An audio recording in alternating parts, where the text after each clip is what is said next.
नमस्ते दोस्तों, कहानी पसंद आए तो चैनल को लाइक सब्सक्राइब ज़रूर करना। क्या बात है बहू, आज बड़ी उदास लग रही हो। सुबह से देख रही हूँ काम भी नहीं हुआ है, किचन ऐसे ही पसरा हुआ है। गुड़िया भी स्कूल से आ गई, उसकी भी ड्रेस नहीं उतारी तुमने। दिनेश भी आने वाला होगा, उसके लिए भी अभी तक कुछ खाने पीने का तैयार नहीं किया है। मेरे भी पैरों पे सूजन आ रही है, मेरी भी तक मालिश के लिए तेल तैयार नहीं किया है। निधि आज सुबह से ही चिंतित हो रही थी। आज उसका मन बहुत अजीब हो रहा था। उसे एक ही चिंता खाए जा रही थी, आखिर उसका नियुक्ति पत्र अब तक उसके घर तक क्यों नहीं पहुंचा, जबकि उसकी ननद उषा का नियुक्ति पत्र 2 दिन पहले ही आ चुका था। सासू माँ के ताने सुन के उसे याद आया कि उसे एक नौकरी घर में भी करनी होती है, जिसके बदले में पगार नहीं बल्कि ताने सुनने को मिलते हैं। जब उसने देखा कि दिनेश भी कमरे में आ चुका है तो उसके लिए खाना परोस के ले गई। उसने खाने की थाली दिनेश के सामने रख दी और साइड में बैठ गई। धीरे से कहा, खाना खा लीजिए। निधि के पति दिनेश ने देखा और महसूस किया उसकी पत्नी निधि पिछले 2 दिन से बहुत परेशान दिखाई दे रही है। तो उसने पूछ दिया, क्या बात है निधि, तुम कुछ परेशान दिखाई दे रही हो, कुछ हुआ है क्या? निधि दिनेश के पास आई और बोली, घर का दिन भर काम करने के बाद रात भर जाग के मैंने अपनी परीक्षा की तैयारी करी थी और मेरा पेपर भी अच्छा गया था, जबकि उषा का मेरे से बेहतर नहीं हुआ था। फिर भी उषा का नौकरी के लिए नियुक्ति पत्र कब का आ चुका है और मेरा नहीं आया। अगर ये शिक्षक की नौकरी हमें मिल जाती तो हमारा भविष्य सुंदर हो जाता। वैसे भी आपका काम धंधा कुछ खास नहीं, हमेशा मंदा ही रहता है। ऊपर से अब गुड़िया भी बड़ी हो रही है, उसकी परवरिश के लिए भी तो पैसे की ज़रूरत होती है। उसकी बेहतर शिक्षा के लिए कितना खर्चा चाहिए होगा।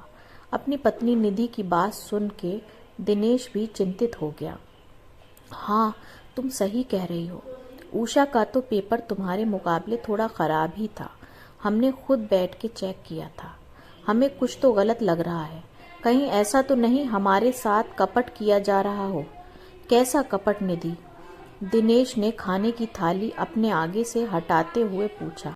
निधि एक पढ़ी लिखी लड़की और समझदार लड़की थी। उसने बात अपने मन में ही दबा ली और खुद ही तहकीकात करने का फैसला किया।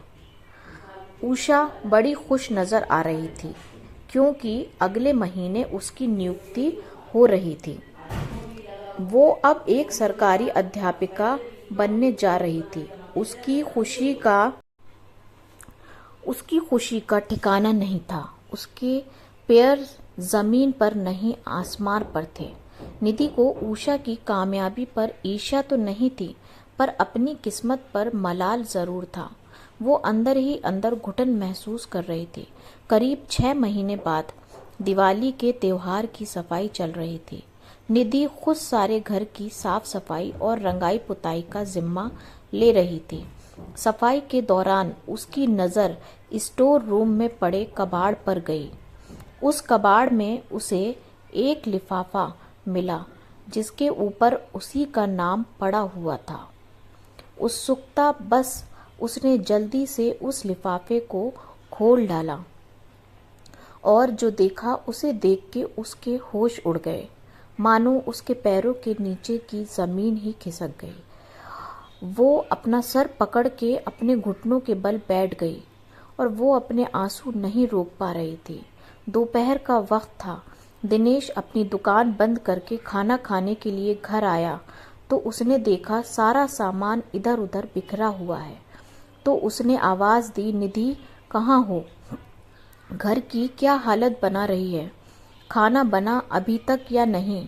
खोजते खोजते दिनेश स्टोर रूम तक आ पहुंचा। उसने देखा निधि बेसुध बैठी बस अपने आंसू टपका रही है। दिनेश ने निधि को पकड़ के खड़ा किया तो निधि उसके गले लग गई और फूट फूट कर रोने लग गई। क्या हुआ निधि, तुम रो क्यों रही हो? माँ ने कुछ कहा है क्या? दिनेश के बार बार पूछने पर भी निधि कोई भी उत्तर नहीं दे रही थी। जब दिनेश ने जोर देकर पूछा तो निधि ने अपने हाथ में पकड़ा हुआ लिफाफा उसकी ओर बढ़ा दिया। ये क्या है? कहते हुए दिनेश ने वो लिफाफा पकड़ा और उसके अंदर रखा।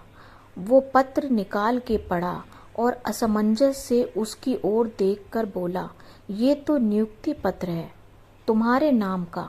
यहाँ स्टोर रूम में क्या कर रहा है? निधि ने कुछ नहीं कहा, लेकिन उसकी नम आंखों ने सब कुछ बयां कर दिया।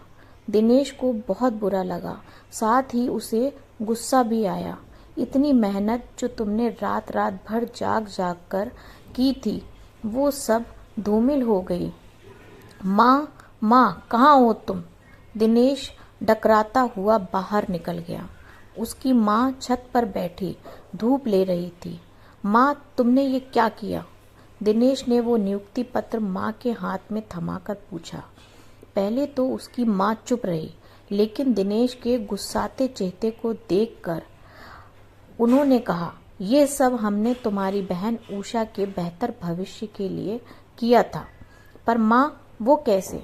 तुम्हारे बाबूजी की तबीयत खराब रहती है और हमारी भी। हम घर से किसी एक को ही दूर भेज सकते थे, या तो उषा को या फिर बहू को। उषा की अभी शादी नहीं हुई थी। नौकरी में लगी हुई लड़की की शादी अच्छे घर में हो जाती है, इसलिए हमने ये फैसला लिया। और वैसे भी निधि की तो शादी हो चुकी है, वो माँ भी बन चुकी है। हमने उषा के बेहतर भविष्य के लिए सोचा। बेटी के बेहतर भविष्य के लिए आपने अपनी बहू की जिंदगी अंधकार में ढकेल दी। ये कहाँ का न्याय है माँ? क्या आपको अपनी पोती गुड़िया की जिंदगी के बारे में जरा भी ख्याल नहीं आया? क्या ये तुम्हारी बेटी नहीं है? आज हम महंगाई की मार और बेरोजगारी के बोझ के नीचे इस कदर दब चुके हैं कि एक बेटी की पढ़ाई के खर्च का भी निर्वाह नहीं कर पा रहे हैं। काश ये कागज का टुकड़ा हमें समय रहते मिल गया होता तो आज हम भी अपने सपनों की दुनिया में जी रहे होते। ये कहते कहते निधि की आंखों से आंसू निकल गए। हाँ, ये सच है, ज़्यादातर घरों में बहू को बहू और बेटी को बेटी ही समझा जाता है, इसलिए सास कभी माँ नहीं बन पाती। ये कहानी आपको कैसी लगी मुझे कमेंट करके ज़रूर बताइएगा, और आपकी ज़िंदगी में ऐसी कोई घटना है तो उसे भी शेयर करना।